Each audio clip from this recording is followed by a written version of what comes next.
नमस्कार दोस्तों। हम लोग मॉडर्न हिस्ट्री आधुनिक भारत के पिछले सालों के प्रश्न प्रीवियस ईयर क्वेश्चंस देख रहे हैं। इसके लिए हम लोग एक सीरीज भी चला रहे हैं, पीवाईक्यू सीरीज, जिसमें अभी तक हम लोग 250 क्वेश्चन कर चुके हैं मॉडर्न हिस्ट्री के, जो बीपीएससी में आए हैं। अब ये सीरीज आगे भी चलती रहेगी, तो अगर आप लोग चाहते हैं आप लोग का मॉडर्न हिस्ट्री अच्छे से तैयार हो जाए, तो आप लोग इस सीरीज को जरूर से जरूर फॉलो करिएगा। पुरानी वीडियोज भी देख लीजिएगा एक बार, और आगे की जो वीडियोस है उसके साथ भी जुड़े रहिएगा, आपको काफी फायदा पहुंचाएगी ये सीरीज। चलिए इस वीडियो का पहला क्वेश्चन भी देखते हैं क्या है। Who among the following capitalist served as AICC treasurer for a long period and went to jail in 1930। निम्नलिखित पूंजीपतियों में से किसने लंबे समय तक एआईडबलसी कोषाध्यक्ष के रूप में कार्य किया और 1930 में जेल गए। पहले तो एक चीज ये समझिए, जो एआईसीसी दे रखा है इसका मतलब है ऑल इंडिया कांग्रेस कमेटी। क्या मतलब है? ऑल इंडिया कांग्रेस कमेटी, ठीक है। फिर बोला जा रहा है कि ऑल इंडिया कांग्रेस कमेटी कौन ट्रेजरर बने रहे। ट्रेजरर का हिंदी जो ट्रांसलेशन होता है वो होता है कोषाध्यक्ष। अब जो ट्रेजरर है इसका काम क्या होता है? इनका काम ये होता है कि किसी भी संगठन में जो भी पैसा कहीं से आ रहा है या कहीं जा रहा है, तो उसका पूरा ध्यान कौन रखेंगे? कोषाध्यक्ष रखेंगे। कहाँ कहाँ पे पैसा खर्चा होना है वो सारा भी किसको जिम्मेदारी होती है? ट्रेजरर की होती है। सारा अकाउंट कौन बना के रखता है? ट्रेजरर बना के रखते हैं, तो ये ध्यान रखिएगा। अब इसमें बोले जा रहे एक पूंजीपति थे, जो कैपिटलिस्ट, पूंजीपति मतलब इंडस्ट्रियलिस्ट थे जिनके पास में पैसा था काफी, वो इसके ट्रेजरर थे ऑल इंडिया कांग्रेस कमेटी। बोला जा रहा है कि कौन थे, तो ऑप्शंस देखते क्या क्या। जीडी बिरला, जमनलाल बजाज, जेआरडी टाटा या वालचंद हीराचंद। देखिए जो करेक्ट आंसर है वो है आपका जमनलाल बजाज। तो ये थे आपके ट्रेजरर इसके ऑल इंडिया कांग्रेस कमेटी के। अब देखिए जमनलाल बजाज के बारे में एक चीज और ध्यान रखिए, इस समय हमारे भारत में अवार्ड भी चलते हैं इनके नाम पे। किनके नाम पे? जमनलाल बजाज के नाम पे। तो ऐसा क्वेश्चन भी बन सकता है आगे के बीपीएससी में आ सकता है कि इनमें से कौन से इंडस्ट्रियलिस्ट थे, पूंजीपति थे आपके आज़ादी के पहले, जिनके नाम पे आप अवार्ड चल रहा है। तो उसमें से एक जमनलाल आपके बजाज भी, ध्यान रखिए, ठीक है। तो ये आपका करेक्ट आंसर है। और जमनलाल बजाज जो थे वो आपके गांधी जी से भी काफी नजदीक थे, ठीक है, गांधी जी के भी काफी नजदीक थे, ये भी ध्यान रखना। अगला क्वेश्चन देखते क्या है। Who was the leader of revolt of the Mundas in 1899 से 1900, ठीक है। 1899 से 1900 ईस्वी की मुंडा क्रांति का नेता कौन था? ऑप्शन दे रखे हैं। अब देखिए जो मुंडा, जो ये रिवोल्ट हुई है, क्रांति हुई है, मुंडा क्या था? एक ट्राइबल ग्रुप था, एक जनजाति, एक आदिवासी ग्रुप था, ठीक है। कहाँ रहते थे मुंडा? जो ट्राइब थी वो रहते थे आपके झारखंड के रीजन में, जो छोटा नागपुर प्लेट्यू है वहां रहते थे। उस समय झारखंड भी, बिहार भी आपका किस में आता था? बंगाल प्रेसिडेंसी में आता था। मतलब अंग्रेजों ने जो एरिया बांट रखे थे उसके बंगाल के अंडर में आता था। ठीक है, यहाँ तक की बात समझ में आई। अब ये जनजाति आराम से, ये ट्राइब जो थी, ट्राइबल लोग थे, आदिवासी लोग, ये अपना आराम से रह रहे थे छोटा नागपुर प्लेट्यू में, ठीक। अब क्या था, अंग्रेज जब आए, अंग्रेजों को क्या था, जहाँ वहां पे जंगल वगैरह भी थे, तो अंग्रेजों का कहना था कि जंगल पे जितनी भी हक है वो हमारा है।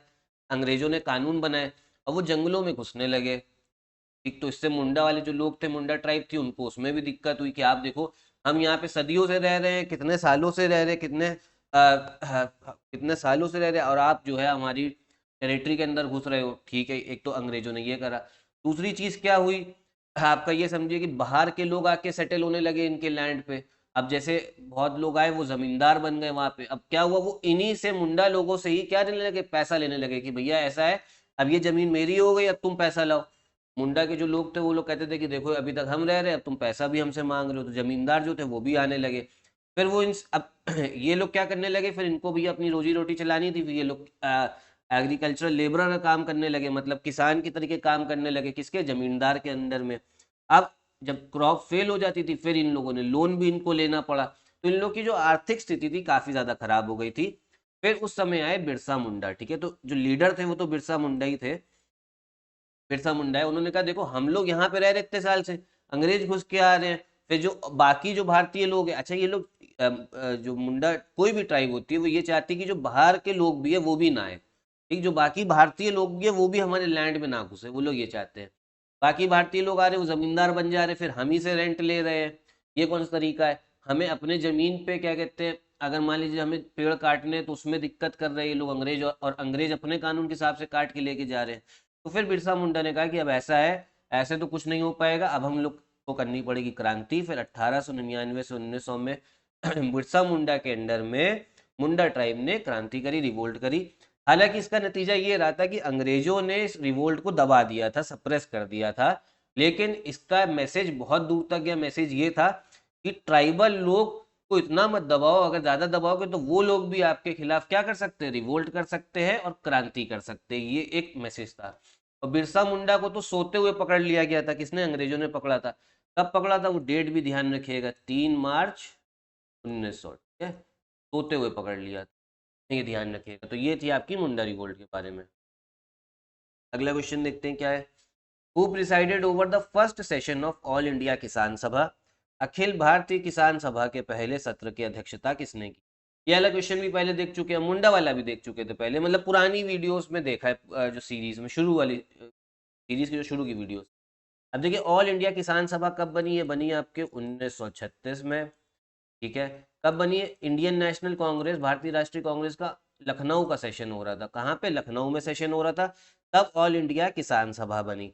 अब इसके पहले अध्यक्ष थे, वो थे स्वामी साजानंदा। ये कौन थे? स्वामी साजानंद। नंदा भी बोल सकते हैं, नंद बोल लो आप, जो भी आपको सही लगे। स्वामी साजानंद थे, ठीक है, पहले अध्यक्ष। अब देखिए, ऑल इंडिया किसान सभा जो अखिल भारतीय किसान सभा बनी है, इसका कुछ मोटिव भी होगा। हाँ, ये बनी थी पहली बात तो किसानों के अधिकारों को आगे बढ़ाने के लिए, कि किसानों के जो अधिकार उसका हनन ना हो। फिर और क्या था, इनका भी ये कहना था कि जो जमींदारी सिस्टम है, जो लैंडलॉर्ड सिस्टम है, उसको खत्म करो। क्योंकि जमींदार लोग क्या करते थे, किसानों को, देखिए कुछ किसान ऐसे जिनके पास जमीन है, बहुत से लोग ऐसे थे किसान, जो किसान लेबरर थे, उनके पास जमीन नहीं होती थी, वो दूसरों की जमीन पर जाके काम करते थे। तो जमींदार दोनों को आप ये समझिए शोषित करते थे, काफी ज्यादा उन पे लोन लाते थे। और फिर जब वो लोन वापस नहीं कर पाते थे तो उनको कुछ ना कुछ उनका कब्जा कर लिया, कोई उनकी जानवर, भैंस वगैरह ले ली, गाय वगैरह ले ली। तो ये सब जमींदार करते थे, तो बहुत लोग परेशान थे जमींदार से। तो अखिल भारतीय किसान सभा का पहला मोटिव तो यही था कि जमींदारी सिस्टम खत्म करना है। फिर क्या था, जो लैंड रेवेन्यू था, जो टैक्स था, टैक्स बहुत ज्यादा अंग्रेजों ने लगा रखा, उसको कम करवाओ। देखिए, ये खत्म नहीं हुआ, लेकिन ये किस मोटिव से आए थे? इसी मोटिव से आए थे। जैसे कांग्रेस का मोटिव क्या था, अंग्रेजों से आजादी चाहिए, बहुत समय लग गया। ऐसे ही अखिल भारतीय किसान सभा भी बनी थी कि जमींदारी खत्म करेंगे, लैंड रेवेन्यू को कम कराएंगे, और साथ में जो लोन की व्यवस्था है, जिसके जो किसानों को जरूरत पड़ती है और वो इधर उधर भटकते रहते हैं, और फिर उनको बहुत ज्यादा ब्याज दर पे लोन मिल जाता है, तो वो ऐसा नहीं करेंगे। एक ऐसा लोन की फैसिलिटी करेंगे, इंस्टीट्यूशनलाइज, इसको इंग्लिश में बोला जाता है इंस्टीट्यूशनलाइज, मतलब कि एक प्रॉपर बैंक से इनको लोन मिले कम ब्याज दर में, वो ज्यादा सही है, ठीक है। तो ये था इसके मोटिव। नेक्स्ट क्वेश्चन देखते हैं क्या है। Who presided over the Delhi session of Indian National Congress in 1947? 1947 में भारतीय राष्ट्रीय कांग्रेस के दिल्ली अधिवेशन की अध्यक्षता किसने की? देखिए, अब इसमें क्या है, 1947 में एक आपका मेरठ सेशन भी हुआ है। कहाँ पे हुआ है? मेरठ सेशन। उसकी अध्यक्षता करी थी जेपी कृपलानी ने, ठीक। क्योंकि क्वेश्चन जो है कंफ्यूज कर सकता है। जो मेरठ सेशन है उसकी अध्यक्षता किसने करी? जेपी कृपलानी ने करी है। लेकिन यहाँ तो पूछा जा रहा है दिल्ली का अधिवेशन, 1947 में 2 बार हुआ है, मेरठ में भी, दिल्ली में भी। तो जो दिल्ली का जो अधिवेशन था, उसकी जो आपने अध्यक्षता करी है, वो करी है डॉक्टर राजेंद्र प्रसाद ने, डॉक्टर राजेंद्र प्रसाद। इस वजह से इसका करेक्ट आंसर क्या हो जाएगा? B, doctor Rajendra Prasad. अगला क्वेश्चन देखते हैं क्या है। बोला जा रहा है Moplah revolt of 1927 1921 took place in 1921 का मोपला विद्रोह कहाँ हुआ था? देखिए, ये क्वेश्चन भी रिपीट है। मोपला जो रेविलियन है, ये हुआ आपके केरल में। कब हुआ? 1921 में। अब देखिए, इस जो विद्रोह था, खिलाफत आंदोलन के बाद ही हुआ है और असहयोग आंदोलन के बाद में। इस विद्रोह ने कम्युनल एंगल ले लिया था। अब कम्युनल का एंगल का मतलब क्या होता है? मतलब का मतलब होता है कि हिंदू और मुस्लिम आपस में क्या लड़ने लगे थे। था क्या अब इस रिवोल्ट में था क्या, जो केरला में जो मुस्लिम किसान थे, वो इसके खिलाफ लड़ रहे थे। वो जो हिंदू वहां पे जमींदार जो थे, हिंदू थे, और अंग्रेजों का शासन था। तो जो मुस्लिम आपके किसान थे, जो मुस्लिम पीजेंट थे, उन्होंने हथियार उठा लिए थे किसके खिलाफ?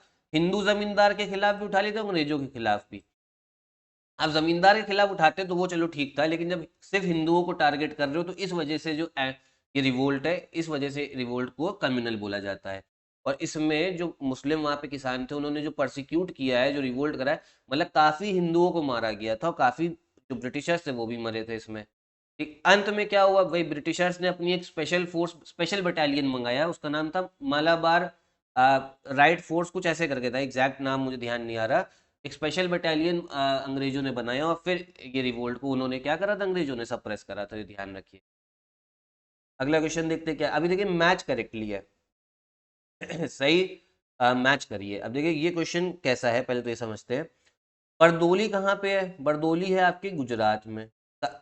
बरदोली कहाँ पर आ रहा है, बरदोली आ रहा है आपके गुजरात में। बरदोली सत्याग्रह हुआ है, ठीक है, बरदोली सत्याग्रह कब हुआ है, 1928 में हुआ है। किसानों का एक सत्याग्रह था, के लीडर कौन थे, सरदार वल्लभ भाई पटेल, ठीक है। चौरी चौरा का, चौरी चौरा आपके उत्तर प्रदेश में, ये भी हिस्ट्री से रिलेटेड है, क्यों, क्योंकि चौरी चौरा कांड के बाद ही महात्मा गांधी ने असहयोग आंदोलन वापस ले लिया था।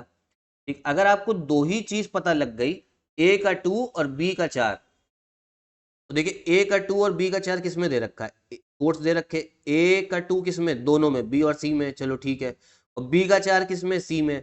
तो बस अगर दो भी पता हो तो आपका आंसर क्या हो जाएगा, करेक्ट हो जाएगा, सी वाला इसका करेक्ट आंसर है। क्योंकि बरदोली का आपका क्या है, गुजरात है, चौरी चौरा का उत्तर प्रदेश है।